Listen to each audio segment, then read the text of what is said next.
पहचानते हैं।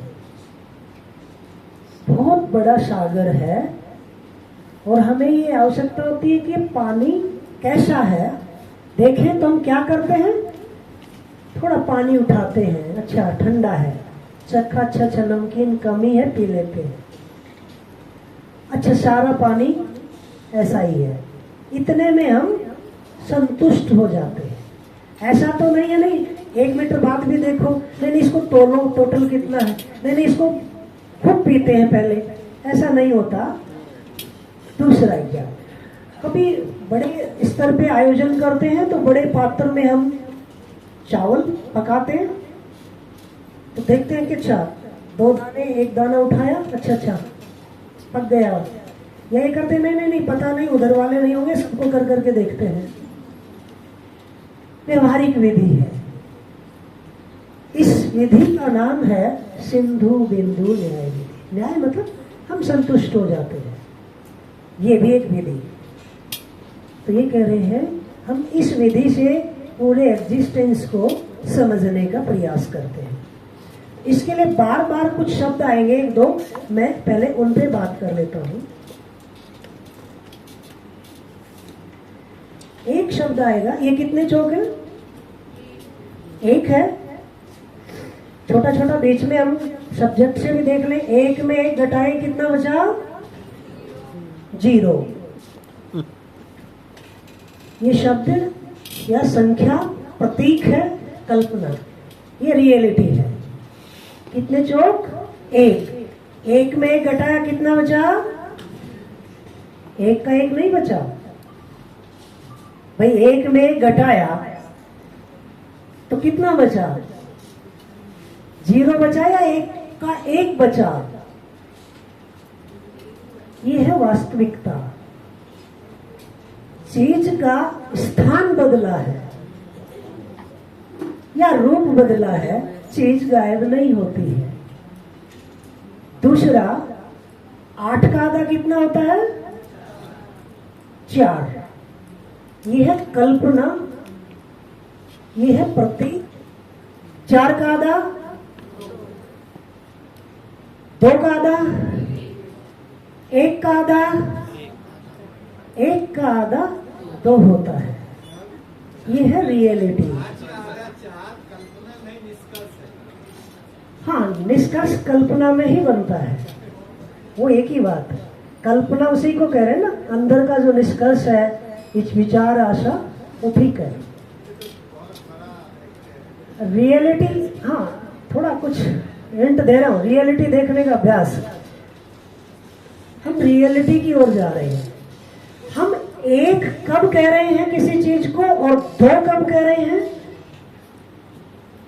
1 को डिफाइन कैसे करें, 1 क्या होता है।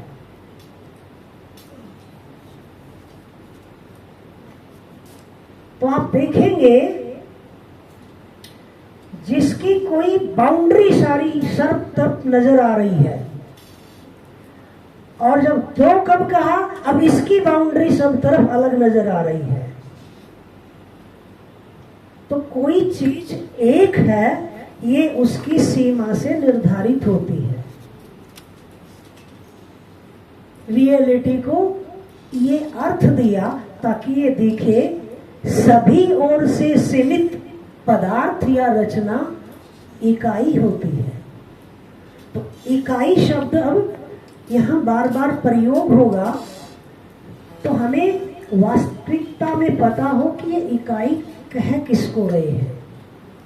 कोई भी पदार्थ या रचना जो सभी ओर से सीमित है, सीमा के साथ है, जिसकी बाउंड्री है, 1 होता है। ये 2 हुआ। इकाइयों को हम 1-1 करके गिन सकते हैं। दूसरी पहचान, इकाई बहुत सूक्ष्म, परमाणु, इलेक्ट्रॉन, प्रोटॉन, ग्लूऑन, फोटोन, और नीचे जा सकते हैं आप फंडामेंटल पार्टिकल तक। और इकाई बहुत विशाल भी हो सकती है, सोलर सिस्टम, गैलेक्सी, क्लस्टर, और ऊपर तक भी जा सकते हो। फाइनली क्या देखने वाला, किसी सीमा में है, बाउंड्री में है। ये है वास्तविकता इकाई की। यदि इकाई है तो किसी सीमा में है। सूक्ष्म कितने भी हो सकती है, विशाल कितने भी हो सकती है, लेकिन रहेगी सीमा में। ठीक, इकाई का ये कॉन्सेप्ट हमें क्लियर हो, और इनको एक एक करके हम गिन सकते हैं। ठीक, हर एक इकाई में भी अनेक इकाइयां समाहित रहती हैं। जैसे ये होल एक इकाई हो गया, इसमें हम मानव रूपी और ये बोर्ड आदि अनेक इकाइयां हो गई। ये शरीर एक इकाई है, लेकिन इस शरीर में अलग अलग अंग अवयव या कोशिकाओं के लेवल पे देखें तो अलग अलग कोशिकाएं। तो इसका मतलब हर एक में अनेक समाया है। एक इकाई भी अनेक इकाइयों से मिलकर बनी होती है। तो फिर कैसे तय करेंगे दो कब एक हो गए? जब दोनों का लक्ष्य एक हो जाता है तो दो मिलकर एक हो जाता है। हम व्यवहार में भी यही कहते हैं, यार वो दोनों तो है ना एक हो गए। का मतलब किसी एक बात के लिए वो, एक लक्ष्य के लिए वो सहमत हो गए। ऐसे ही जब हम विज्ञान में देखते हैं कि एक हाइड्रोजन का परमाणु है और एक दूसरा है, दोनों किसी सीमा में है। अब ये पास आए, पास आकर के इन दोनों का संयुक्त प्रभाव बन गया। अब वो एक हो गए, जिसको हम कहते हैं मोलेक्यूल, अणु। दो परमाणु एक निश्चित दूरी पर आए और किसी संयुक्त आचरण या संयुक्त प्रभाव के साथ हो गए, तो हम कह रहे हैं एक हो गए। है अभी भी वो दो से मिलके एक बना है, और हम कह रहे हैं कि ये हाइड्रोजन का एक अणु है। ऐसे ही ऑक्सीजन का एक अणु है जिसमें दो परमाणु है। जब इवोल्यूशन होता है तो क्या होता है, ये जो भौतिक क्रिया है इसमें चीजें पास आती हैं, लेकिन अपनी मौलिकता आचरण के साथ होती है। हाइड्रोजन के दोनों एलिमेंट्स का वही आचरण है। पास आके अणु बना तो भी वो हाइड्रोजन का ही आचरण है। लेकिन आगे के इवोल्यूशन के लिए भौतिक क्रिया से इवोल्यूशन पूरा नहीं होता, रासायनिक क्रिया को आना पड़ेगा। तो क्या होगा, ये जो जलने वाला है और ये जलाने वाला है, और भी इनके अंदर कुछ अलग अलग इनके प्रॉपर्टी है, लेकिन एक प्रॉपर्टी ये भी है, एक जलने वाला एक जलाने वाला, ये भी मिलकर एक हो गए। और ये हो गया बुझाने वाला। प्यास भी बुझाता है, आग भी बुझाता है। अब ये एक हो गया। तो आप देखिए, जब भी कोई दो इकाइयां अपने आचरण को त्याग कर और इस रूप में एक हो जाए कि एक नया ही आचरण आ जाए, इस क्रिया का नाम है रासायनिक क्रिया। अस्तित्व में अभी हम दो ही क्रिया पढ़ रहे हैं, भौतिक क्रिया और रासायनिक क्रिया। तीसरी का अता पता नहीं है, जो हमारे अंदर चलती है, मानसिक क्रिया, जीवन क्रिया। तो अभी हमारे पढ़ने में आ नहीं रही है, लेकिन तीसरी वो भी है। तो आप देखिए किस तरह इवोल्यूशन हो रहा है। तो पूरे नेचुरली अब आपके पास प्रस्ताव आएगा कि ये पूरा एग्जिस्टेंस क्या है, कहाँ तक है, कैसा है, इसमें रियलिटीज क्या क्या है। तो कह रहे हैं कि पहला, इस एग्जिस्टेंस में मूल रूप में, इकाई के रूप में परमाणु है, एलिमेंट्स है। एक धरती पर आवश्यकता अनुसार एलिमेंट्स की संख्या होती है। परम ह्रास की स्थिति सूरज है, गैस का गोला है, फिर भी वो भाग के दूर नहीं गए हैं, साथ साथ ही। वहां दो ही एलिमेंट, पहले तो केवल हाइड्रोजन ही था, अब वो हीलियम भी बनता जा रहा है, आगे धीरे धीरे और हैवी एटम्स, एलिमेंट्स बनेंगे। कह रहे हैं कि अस्तित्व में इकाई यदि देखें व्यवस्था के रूप में तो परमाणु से ही नजर आती है, उससे नीचे व्यवस्था नहीं है, क्योंकि निश्चित आचरण नहीं दिख रहा। अकेला इलेक्ट्रॉन, प्रोटॉन, फोटोन घूम रहा, उसमें कोई निश्चितता नहीं है, तो उसकी स्टडी कैसे करोगे? एटम में एक निश्चित आचरण आ गया, इसलिए इसकी स्टडी होती है। तो जब एक से अधिक इकाइयां किसी लक्ष्य के अर्थ में तालमेल के साथ रहती हैं तो एक निश्चित आचरण प्रकट होने लगता है, निश्चितता का अध्ययन हो सकता है। इसलिए परमाणु से नीचे अध्ययन नहीं हो पा रहा है। रैंडमनेस, एंट्रोपी, सब कुछ क्लियर नहीं निकल के आ रहा।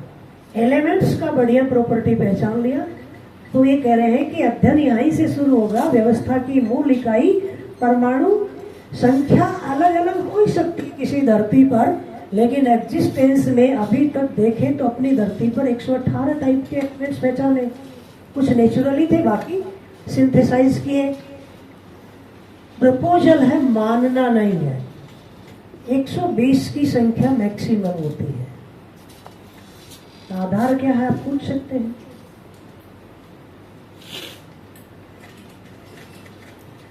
कह रहे हैं कि दो तरह के हैं, मोटे रूप में इन्हें कैटेगराइज किया।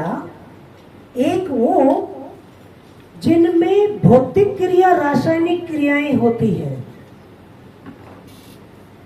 जुड़ना बिखरना होता है, लेकिन उनमें सोचना समझना नहीं होता। तो जिसमें विचार पक्ष सक्रिय नहीं है उनको कहा जड़ इकाई। और ये परमाणु भी हमारी यहाँ पर इकाई के रूप में वास्तविकता। हम अभी इकाइयों का अध्ययन कर रहे हैं। एग्जिस्टेंस में इकाइयां हैं। इकाइयों के दो वर्ग हैं, जड़ इकाई, चैतन्य इकाई। ये भी इकाई है, यानी कोई ऐसी वास्तविकता जिसकी सीमा है। सूक्ष्म परमाणुविक स्वरूप, जो संख्या बता रहे थे वो यहां लिख लीजिए, यहां की बजाय, क्योंकि फिर ये आगे इसमें ये एक ही प्रजाति की है, इसमें अलग अलग टाइप्स नहीं होते हैं। इसमें 120 प्रजाति है। से हाइड्रोजन है, हाइड्रोजन के एटम्स हैं तो अनंत, लेकिन सभी हाइड्रोजन के एटम्स का एक ही कंडक्ट प्रॉपर्टी है। अभी मानव जाति इसका अध्ययन नहीं कर पाई। ये चैतन्य इकाई नाम की कोई चीज है, या ये इकाई भी है? ये प्रपोजल है। एग्जिस्टेंस में इकाई के रूप में जो वास्तविकताएं हैं उनका अध्ययन करने जाएंगे तो स्थूल रूप में तो हमको दिखती है, सूक्ष्म रूप में आप जाएंगे तो आप परमाणु के स्तर से अध्ययन कर सकते हैं। 120 प्रकार के जड़ परमाणु या जड़ इकाइयां हैं, एक प्रकार की चैतन्य इकाइयां। सारा प्रॉब्लम यहां आ रहा है कि इसको नहीं समझ पाए।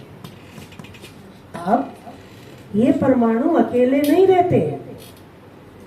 जड़ इकाई या जड़ परमाणु क्या करते हैं? ये अणु बनाते हैं। अणु भी अकेले नहीं रहते, ये अणु रचित रचनाएं बनाते हैं। जैसे ये एक रचना है, अणुओं का समूह, और ये रचनाएं बड़े बड़े पिंड भी बनाते हैं और इधर रस भी सूक्ष्मता में। यही रस अनुकूल वातावरण पाकर के नमी, ताप, दाब, कोशिकाएं पानी में, कोशिकाएं अकेली नहीं रहती, पेड़ पौधों के रूप में पशु शरीर, मानव शरीर, शरीरों की रचना कोशिकाओं से है।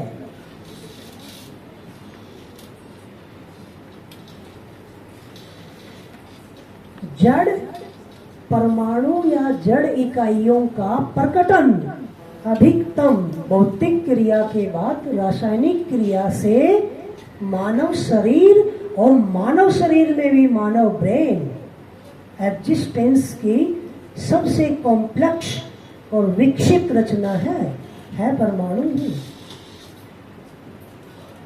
किसी धरती पर आप देखेंगे तो मिनिमम उसके विकास की स्थिति या ह्रास की स्थिति है केवल गैस का गोला, जो कि हम कह रहे हैं सूरज का उदाहरण ऐसा लेते हैं। अधिकतम विकसित मानव शरीर जो कि ह्यूमन बीइंग का ब्रेन, तो बहुत सारी अनंत धरतियां ऐसी हो ही सकती हैं जहां केवल पदार्थ अवस्था हो, और वो भी पूरी समृद्ध न हो। पूरी समृद्ध कब कह रहे हैं? जब अगली अवस्था प्रकट होने लग जाए। तो किसी धरती पे यदि पानी आ गया, इसका मतलब पदार्थ अवस्था पूरी समृद्ध हो गई है। पानी में सेल, काई के रूप में आगे का विकास शुरू होगा रासायनिक क्रिया से। कोशिकाएं मल्टी सेलुलर होते हुए पेड़ पौधे, पेड़ पौधों की जो अवशेष हैं, आप बारिश के समय देखते होंगे बहुत सारे मक्खी, मच्छर आदि प्रकट हो जाते हैं। तो अभी समय नहीं है इसलिए डायरेक्ट मैं दे देता हूं, नहीं तो अच्छा लगता है इसको एक्सप्लोर करते हैं कि पशु पक्षी आ कहां से गए इनिशियली इवोल्यूशन में। तो आप देखेंगे, आप कितने भी चावल साफ करके डब्बे में रख दें, कुछ दिन बाद कीड़े दिखते ही हैं। तो आप ऐसा प्रयोग कर सकते हैं, पेड़ पौधों के अवशेषों को आप किसी जगह रख दें, नमी, ताप, दाब आदि के प्रभाव से और रेडिएशन के प्रभाव से उसमें म्यूटेशन हो जाता है, प्लांट सेल एनिमल सेल में कन्वर्ट हो जाती है। तो जितने भी इंसेक्ट्स हैं, कीड़े मकोड़े से भी पहले वाले भी आप देखोगे, ये फाइनली क्रम से प्रकटन है, अचानक नहीं हो रहा है। और फिर उसमें अंडज, अंडज के बाद पिंडज, फिर कॉम्प्लेक्स रचनाएं। तो पूरे एग्जिस्टेंस के प्रकटन में कड़ी से कड़ी जुड़ी है, कोई रहस्य नहीं है, चमत्कार नहीं है, अचानक कोई कहीं से नहीं आ रहा। फाइनली एटम का ही फाइनली एक्सप्रेशन यहां तक है। तो प्रश्न बन सकता है, साहब ये अपने आप हो रहा है कि कोई कर रहा है? कर रहा है तो वो कौन है, कहां है, कैसा है, क्यों कर रहा है? और यदि कोई कर नहीं रहा, ये अपने आप ही हो रहा है, तो ये कैसे हो रहा है, क्यों हो रहा है? प्रश्न तो बन रहे हैं ना। इसको ही देखते हैं कि फाइनली प्रकृति में ये इवोल्यूशन, ये प्रकटन का कोई पर्पज भी है कि ये यूं ही हो रहा है, ये अपने आप हो रहा है कि कोई कर रहा है? ये है जिज्ञासा। इस लेवल पे हम देख पाए। आप देखिए, परमाणु से लेके गैलेक्सी तक मैटर में यदि इवोल्यूशन दिखेगा तो इसकी रेंज है ये, सूरज से लेकर के अपनी धरती। तो आप किसी दूसरी भी धरती पे जाओगे तो या तो पदार्थ अवस्था मिलेगी, वो सारे पदार्थ अपने यहाँ हैं ही, थोड़ी सी कोई विकसित हो गई होगी, बैक्टीरिया वगैरह आ गए होंगे, बड़े पौधे आ गए होंगे, तो वो अपने यहाँ है ही। और थोड़ी कोई धरती कहीं विकसित हुई होगी तो हो सकता है पशु पक्षी आ गए होंगे, वो अपने यहाँ है ही। कोई और विकसित हो गई होगी तो हो सकता है इंसान आ गए होंगे, वो अपने यहाँ है ही। तो हम इतना खर्चा करके इतना उसमें लगे पड़े हैं कि कहीं मंगल ग्रह पे एक जिंदगी मिल जाए छोटी सी। कितना खर्चा कर रहे हैं मंगल पर जिंदगी ढूंढने में, हमारी जिंदगी में मंगल आया नहीं है। मंगल पर जिंदगी ढूंढने में हम इतना खर्चा करें, मिलेगा क्या? बैक्टीरिया मिल जाएगा, वायरस मिल जाएगा, पानी मिल जाएगा, पेड़ पौधे, अरे वो तो पहले ही यही है। यहाँ वाले संभल नहीं रहे, वहां मिल गए तो करोगे क्या? जो यहाँ सत्यानाश किया वही वहां करोगे। तो पेड़ पौधे ढूंढना काम है या ये मानसिकता को ठीक करना है ताकि यहाँ है उसका नाश न करें? नहीं तो कुछ दिन बाद वहां जाकर के वहां भी वही करेंगे। तो यहीं रह करके समझ जाए, मानसिकता को ठीक कर ले, समझ पाए कि पूरा एग्जिस्टेंस क्या है। तो इतना रहस्य नहीं है कि मंगल पे पानी मिल गया, मिल भी जाएगा तो कर क्या लोगे? यहाँ गनाई पानी क्या कर रहे हो? कभी कभी थोड़ा थोड़ा है ना, बोल चाल में भी आना चाहिए। मतलब इतना क्रेज हमें लग रहा है, यदि समझ में आएगा तो हम सिंधु बिंदु न्याय से बैठे बैठे एग्जिस्टेंस में बता सकते हैं।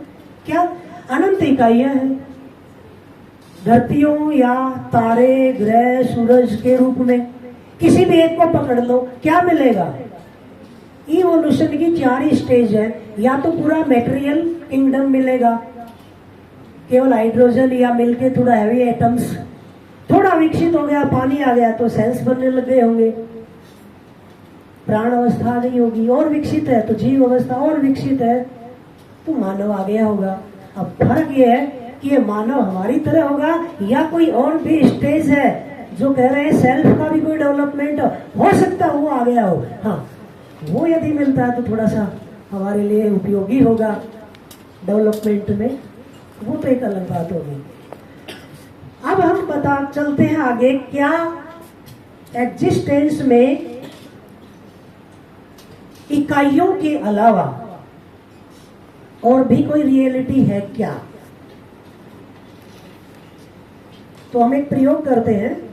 इस हॉल में हम जितने भी लोग बैठे हैं बाहर चले जाएं, कुर्सी भी हटा दें, या बस दीवार और छत और फर्श को छोड़ के बाकी सब कुछ निकाल दें, तो क्या इस हॉल में कुछ बचेगा?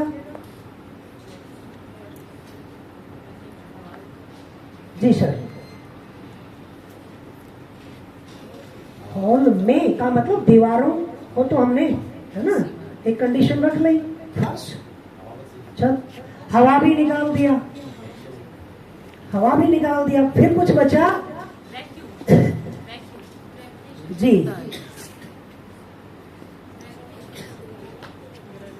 जो नए साथी हैं थोड़ा उनको एक्सप्लोर करने दें, क्योंकि पुराने साथियों का तो थोड़ा सकता ध्यान। क्या कहा? वैक्यूम, वैक्यूम जवाब आया है। वैक्यूम कुछ है या कुछ नहीं है?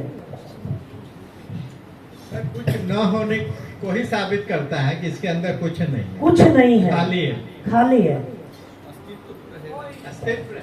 मतलब है कुछ कि कुछ नहीं है। जी, वैक्यूम हो गया। तो कुछ है कि कुछ नहीं है?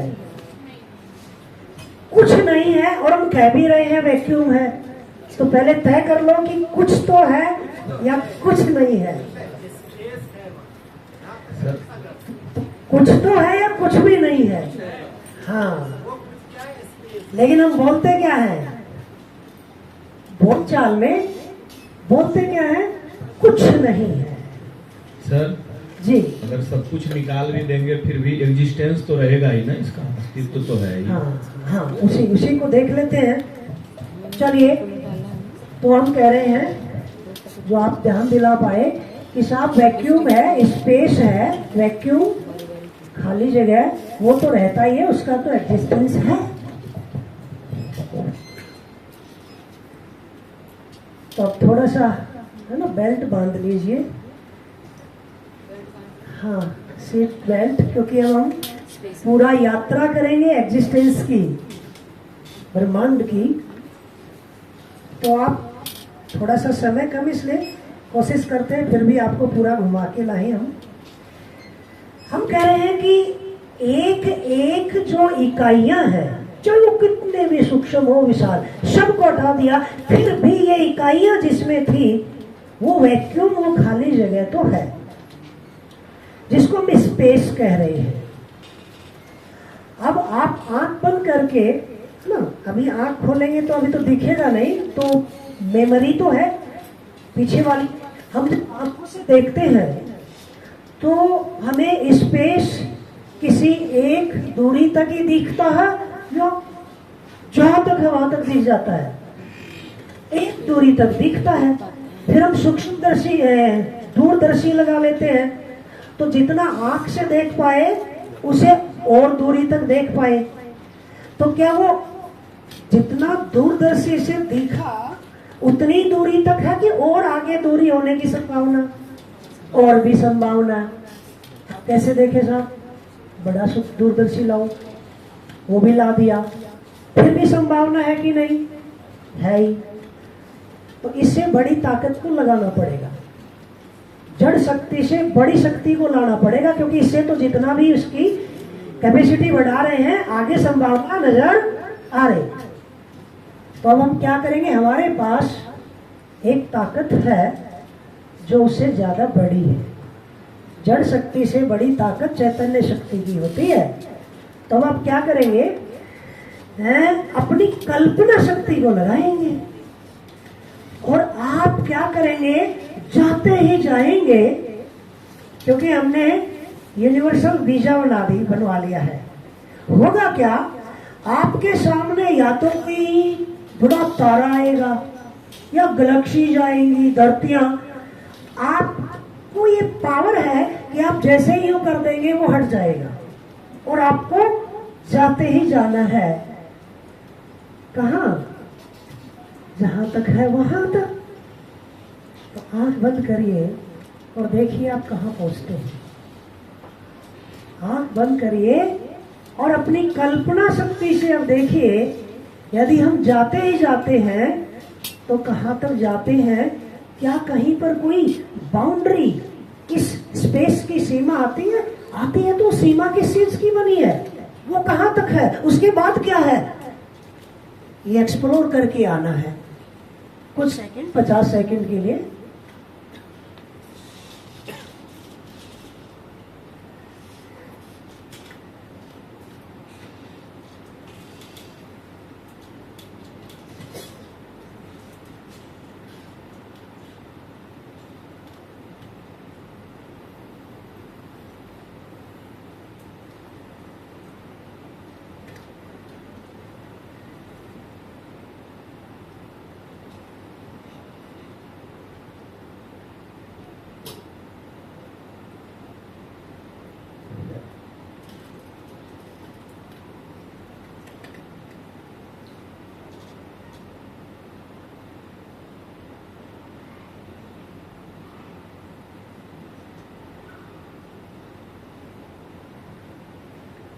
ओके, आप खोल सकते हैं। कल्पना शक्ति की स्पीड बहुत तेज है, उसको ज्यादा समय नहीं लगता, कुछ सेकंडों में ही हो। कौन कौन सीमा पर पहुंच पाया? क्या हमारी कल्पना में जैसे इकाइयों की सीमा है, तो इकाई हमारी कल्पना में, आप फोटोन का भी आप इमेजिन कर सकते हैं, यदि कोई बताए, आप गैलेक्सी और क्लस्टर को भी इमेजिन कर सकते हैं। यानी जिसकी भी बाउंड्री है वो हमारी कल्पना में आ जाती है। इतनी ताकत है कल्पना की। लेकिन जिसकी बाउंड्री नहीं निकल के आ रही वो कल्पना में नहीं आ पा रही। ये रियलिटी है या नहीं है? इकाइयों के अलावा जिसको हम खाली जगह, वैक्यूम स्पेस कह रहे हैं, ये कुछ तो है या कुछ भी नहीं है? आप और हमारे बीच में दूरी के रूप में है कि नहीं है? तो कुछ तो है ना। इसको हम एक्सप्लोर कर रहे हैं, तो ये पा रहे हैं कि अभी हमारे भौतिक उपकरणों से या हमारी इवन कल्पना से भी एक्चुअल में इसकी बाउंड्री है या नहीं है, ये हम तय नहीं कर पा रहे। बाउंड्री नहीं है इतना हम अपने में देख पा रहे हैं, लेकिन एक्चुअल में है कि नहीं है ये नहीं बता पाएंगे अभी। चलिए अब हम बात करेंगे तो नाम तो देंगे ही। अभी ऐसा लग रहा है कि इसकी कोई बाउंड्री या सीमा नहीं है। हो सकता है नहीं भी हो और हो सकता है हो। तो तर्क शक्ति को लगाओ, यदि हो तो फिर ये बताओ ये जहां तक है उसके बाद क्या है। यदि इस स्पेस की कोई बाउंड्री भी यदि है कहीं, तो अगला ही प्रश्न बनेगा कि वो उस बाउंड्री के बाद क्या है, वो कहां तक है। तो तर्क शक्ति के आधार पर निकल के आ रहा कि ऐसे तो फिर बाउंड्री कहीं निकल ही नहीं पाएगी, क्योंकि कोई न कोई इकाई है, इकाई को तो मिटाते गए। कल्पना की इतनी ही ताकत है। यदि ये रियलिटी है और हमारे में जानने की जिज्ञासा है, तो हमारे अंदर कोई हायर फैकल्टी है, उसको खोलना पड़ेगा, उसे ये दिखेगा। क्योंकि इमेजिनेशन की ताकत इतनी है, वो हर इकाई को अपने में समा लेती है, क्योंकि उसकी सीमा है। अब ये इमेजिनेशन में आ नहीं रहा, इसलिए इसको कह रहे कल्पनातीत, कल्पना से परे। इसका मतलब कल्पना में सारी ताकत होते हुए भी इतनी ताकत नहीं है जो इस रियलिटी को पूरा अपने में संभाले। तो कल्पना से ऊपर की भी हमारी कोई हायर फैकल्टी ताकत है। अब उस जरूरत ही नहीं पड़ी तो चुपचाप है, जरूरत पड़ती है तो वो जागती है, वो इसको देखती है।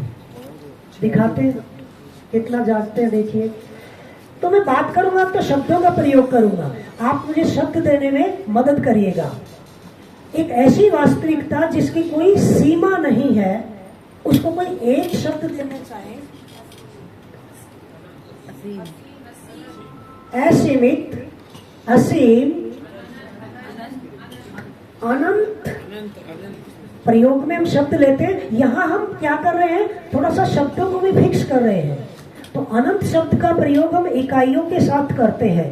एक एक को गिनते जाएं, जिसका कभी न अंत आए, संख्या में वो अनंत होता है। ये अलग रियलिटी है। अनंत शब्द का प्रयोग हम प्रचलन में इसके लिए भी करते हैं, लेकिन ये डिजिटल है, एग्जिस्टेंशियल लैंग्वेज, तो यहाँ हमने फिक्स किया हुआ है। अनंत शब्द का प्रयोग इकाइयों के संदर्भ में, असीम शब्द का प्रयोग सीमा रहित वास्तविकता के संदर्भ में। असीम, अब मुझे बताओ, क्या असीम वास्तविकता के बारे में कोई और एक भी चीज अभी पता, इसकी खूबी इसके बारे में दिखती है कोई? कहीं नहीं जाएंगे, न किताबों में न इतिहास में। सीधा सीधा रियलिटी और हम और हमारी ताकत। रेफरेंसेस में हम नहीं जाएंगे, जी वहां ही बताया है, यहाँ लिखा है, ऐसा होगा, उस रिसर्च में ये, नासा ने ये, नहीं। आज हम ही नासा है, हम ही महापुरुष हैं। यहीं की यहीं जितना दिखेगा यही देखेंगे। आप बताइए अभी देखकर, इस वैक्यूम स्पेस की एक महिमा, हमारा अनुमान बन रहा है कि वो असीम है। अभी पूरा वो भी पकड़ में नहीं आया, लेकिन फिर भी चलो, हमारी तर्क शक्ति और कल्पना शक्ति से तो ये अनुमान बना कि सीमा तो नजर नहीं आ रही है। तो एक बात तो थोड़ी सी पकड़ में आई है, वो भी कुछ कुछ। क्या और भी इसके बारे में हम कुछ जानते हैं?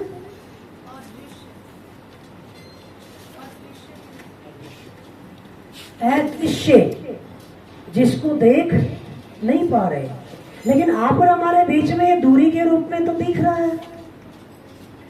हवा को हटा देंगे तो भी ये दूरी दिखेगी कि नहीं? दूरी तो दिख ही रही है, डिस्टेंस रहेगा। और इसमें हवा है, वो भी हटा दिया, फिर भी डिस्टेंस तो दिखेगी। तो ये वही तो है।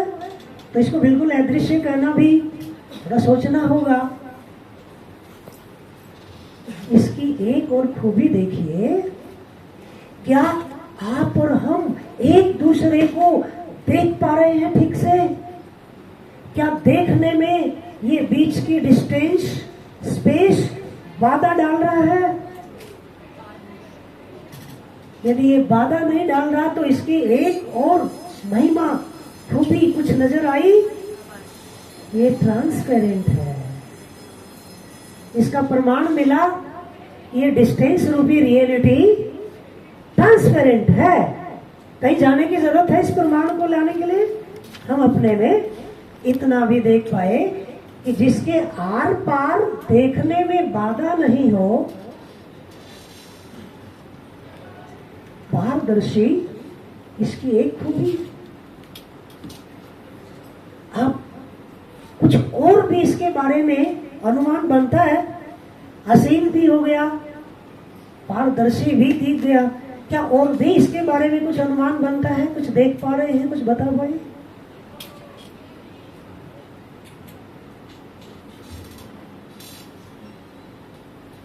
जी, थोड़ा एक्सप्लोर करते हैं। ये एक इकाई है, ये गति कर रही है।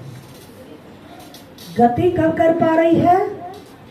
जब कोई इसकी गति में बाधा नहीं डालेगा।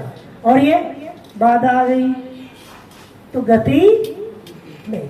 क्या करना होगा? जो चीज सामने बाधा आई है उसको हटना पड़ेगा, या इसमें इतनी ताकत होगी कि इसको हटा दे। क्या कोई और भी तरीका है? ये हट नहीं रही, ये हटा नहीं पा रही, फिर भी ये गति कर जाए, क्या कोई और तरीका है? स्थिति तो ये वाली है ना, उधर तो जाना ही नहीं है ना।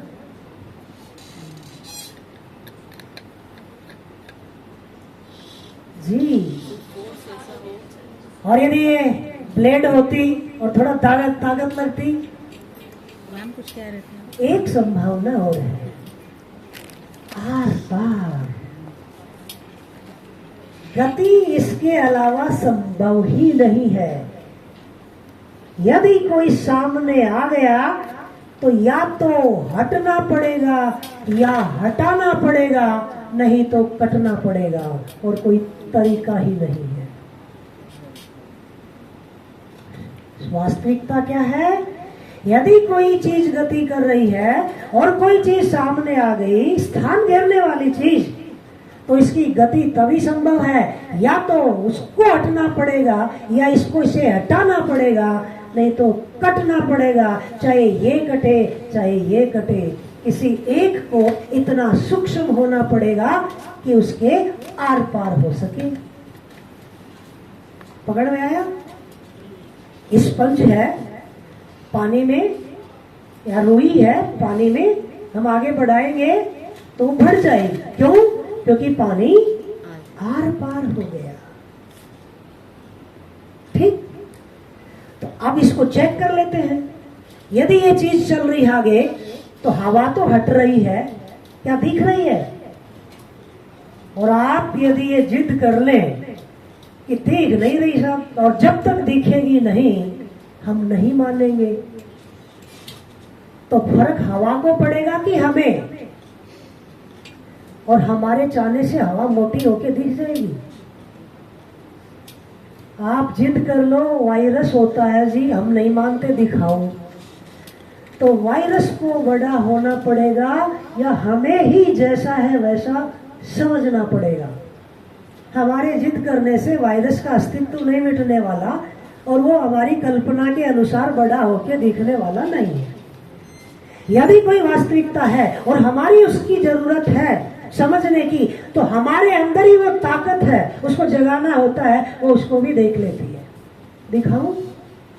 पंखे को बंद करो एक।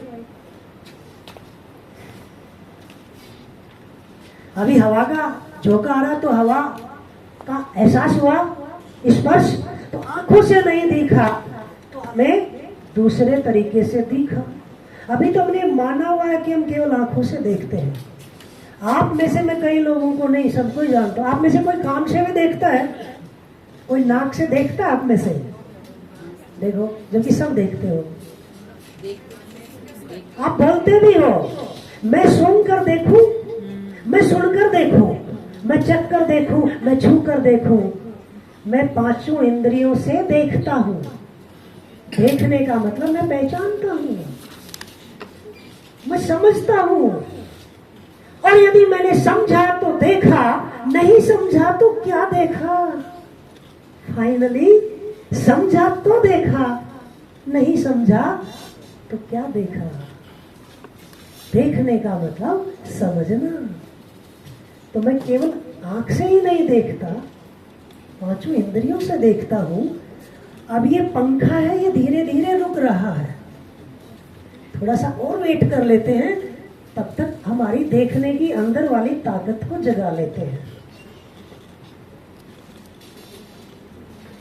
चोक को मैंने पकड़ा है कि नहीं पकड़ा? पकड़ा है sir, no doubt, no doubt. चोक को मैंने छुआ हुआ है कि नहीं छुआ हुआ? टच किया हुआ कि नहीं किया हुआ? आंखों से दिख रहा है? कोई भ्रम तो नहीं है ना? इतना ही दिख रहा है, थोड़ा ज्यादा दिख रहा है तो मैं इसके आगे क्या करूं? जूम बड़ा कर दिया। अब आपको क्या है? परमाणु दिख रहे हैं। मेरी उंगली की त्वचा का आखिरी अणु का, परमाणु का आखिरी ऑर्बिट का आखिरी इलेक्ट्रॉन पहुंचे, घूम ही रहा है। चोक की उस तरफ का आखिरी अणु का आखिरी परमाणु के आखिरी ऑर्बिट का आखिरी इलेक्ट्रॉन घूम ही रहा है या टकरा के रुका हुआ है। तो इस नजर से देखो, क्या मेरी उंगली इस चोक को टच किए हुए है? यदि इलेक्ट्रॉन अपने अपने घूम ही रहे हैं तो बीच में तो टच नहीं हो रखा है। तो क्या तात्विक रूप में, सूक्ष्मता में देखें तो क्या मेरी उंगली ने चोक को टच किया हुआ है? नहीं। क्या ये आंखों से दिखा? नहीं। फिर भी आपको दिखा? दिखा। ये है अंदर की आंख, जिसको ज्ञान चक्षु कहते हैं। ये 5 होती है। अभी देखते 2-3 तो अभी जागी हुई है, आगे की भी कोशिश करते हैं, बाद में जिसकी जिज्ञासा होगी और जगा देंगे। अब देखिए साहब, बिल्कुल इस पंखे को देखिए, क्या ये अभी चल रहा है, गति कर रहा है? पंखा गति कर रहा है?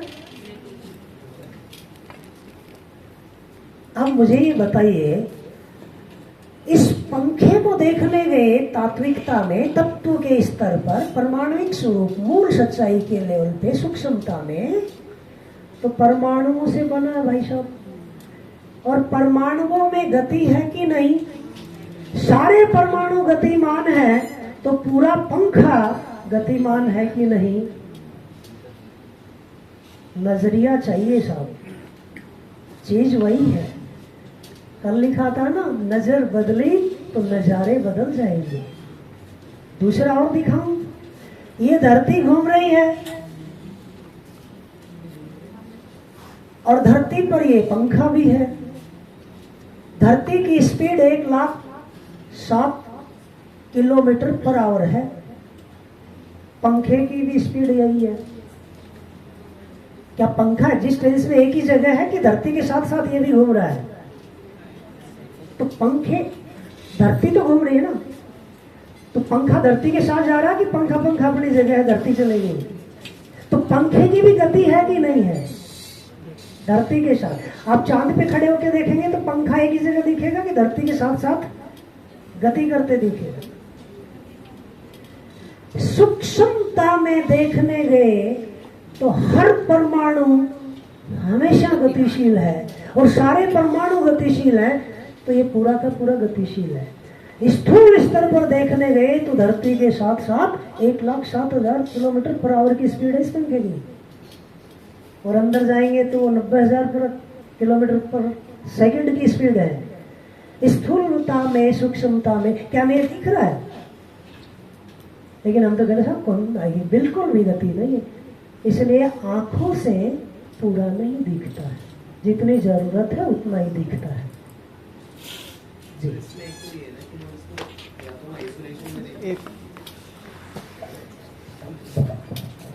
सर, जो एग्जाम्पल्स देख रहे हैं हम, अगर इसको इस तरीके से देखें, हम या तो इसे आइसोलेशन में देख रहे हैं या किसी के रिलेशन में देख रहे हैं। ठीक है। फॉर एग्जाम्पल अभी अर्थ मूव कर रही है, हम रेस्ट पे हैं, तो जैसे मोशन में भी पढ़ते हैं, दो चीजें मूव कर रही हैं एक साथ साथ, तो ऐसा लगता है कि सामने वाला भी रेस्ट पे है, मतलब रिलेशन में है जो हम चीजों को देख रहे हैं। तो कॉन्टेक्सचुअल अगर हम देखें तो एक अलग चीज आती है जिसे आप ज्ञान चक्षु कह रहे हैं, और आइसोलेशन में देखें तो फिर वो हाँ, तो इसका मतलब है अंतर आ जाएगा कि नहीं। ये एग्जिस्टेंस है, अब वैसे होता है नहीं गोला, लेकिन थोड़ा समझने के लिए यहाँ पर कोई दर्शक है। दर्शक जो है वो इसका क्या करता है, दर्शन किसका, दृश्य का। दर्शन किससे होता है, दृष्टि से। तो किसी को इतना दिखा, किसी को इतना दिखा, कोई सूक्ष्मता में देख के कह रहा है पंखे में गति है, कोई विशालता में देख के कह रहा है, कोई व्यवहारिकता में देख के कह रहा है कि अभी गतिशील नहीं है। इसलिए कहा जैसी दृष्टि वैसी सृष्टि। लेकिन होना की क्या जरूरत है, जैसी सृष्टि वैसी दृष्टि, क्योंकि हमारी दृष्टि से सृष्टि बदलने वाली नहीं है।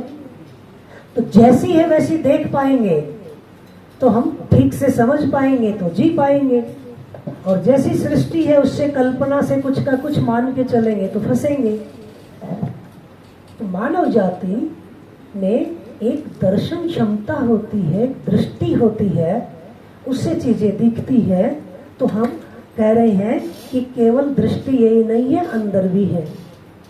और हम अंदर की दृष्टियों से अभी देखने का एक प्रयास कर रहे हैं, इसको हम कह रहे हैं क्रिटिकल थिंकिंग। तो हम ये कह रहे हैं कि ये जो गति कर रही है, गति करते समय अभी अभी हमने एक्सप्लोर किया, हवा जैसे हटती है तभी तो गति होगी, नहीं तो हट नहीं। अब ये आई कि जो वैक्यूम है, स्पेस, क्या वो भी हवा की तरह है? एक पॉसिबिलिटी कि या तो ये उसको हटा देता है या वो खुद हट जाता है। यदि हटता नहीं है तो फिर कटता है। का मतलब या तो ये उसके आर पार जाए या वो इसके आर पार हो, नहीं तो ये गति नहीं कर पाएगा। अब प्रश्न ये है, आप चाहे इलेक्ट्रॉन ले लो, फोटोन ले लो, वो भी हमेशा गति कर रहे हैं। तो इसका मतलब उस समय भी या तो ये हटता होगा या ये आर पार होगा, नहीं तो वो गति नहीं कर पाएगा। अब हम ये कह रहे हैं कि यदि स्पेस भी हटता है तो हट करके कहीं तो जाएगा, कोई गुंजाइश होगी तभी तो हटेगा ना। अब जहां स्पेस नहीं है, कोई गुंजाइश है, जहां जाएगा वहां क्या है, पहले ये तय कर लो। आप किसी एक चीज को दूसरी जगह जब ले जाते हो जब वहां पर उसकी गुंजाइश होती है। सारी इकाइयां हटा दी, स्पेस वैक्यूम है। यदि वैक्यूम भी हटता है, कंप्रेस होता है, तो इसका मतलब कोई गुंजाइश है। तो पहले वो तय कर लो कि वो गुंजाइश है, जहां अभी स्पेस नहीं, वैक्यूम नहीं, वहां क्या है, फिर कोई और ही तरह की भी चीज आ गई क्या?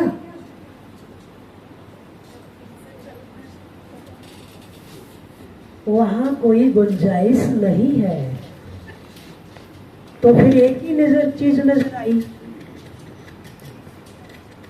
क्या हटता नहीं है, तो इसका मतलब ये आर पार है, नहीं तो आपके इलेक्ट्रॉन फोटोन गति नहीं कर पाएंगे।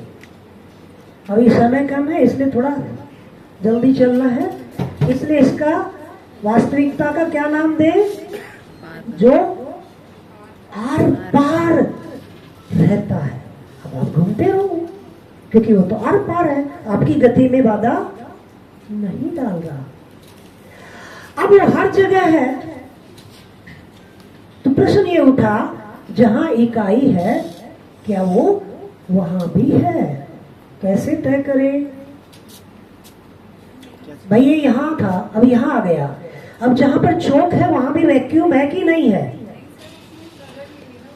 तो प्रश्न तो वही बना, यदि वो हटेगा तो हटने के लिए गुंजाइश चाहिए, पहले से कहीं था नहीं, वहां चला गया, ईंट उठाओगे दूसरी जगह ले जाओगे